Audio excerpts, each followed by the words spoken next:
I am Ava Lewis, and I'm a nursing professor at Saginaw Valley State University. I've worked here for 19 years now.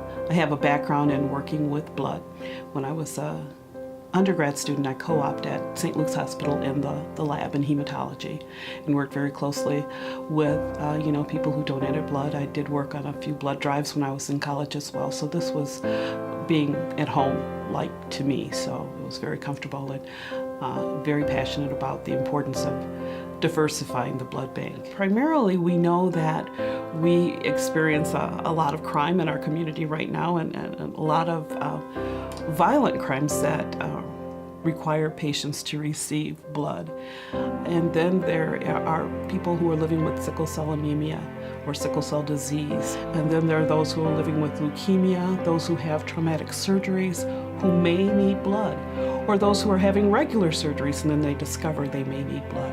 Having that pool of blood that has that marker that will be a good match for them makes for a better outcome.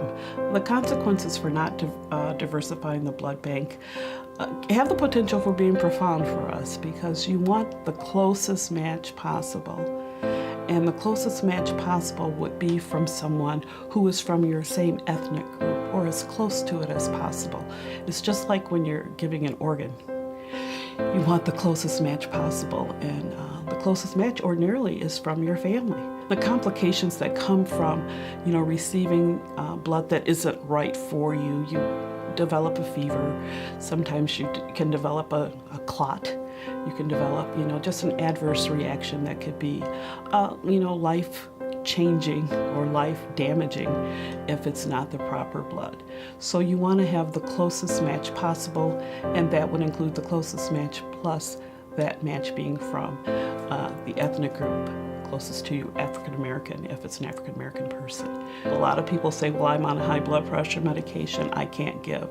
I'm on diabetic medication, I can't give. I'm anemic, I can't give. Some of those things are myths. Things regarding high blood pressure medication. That's a myth, you can still give. Or I smoke, you still can give. Or I have diabetes. You need to find out what the rules are. For the most part, you can give. There are very few things that limit you from giving. So you need to come out and find out, and you need to find out by trying to give.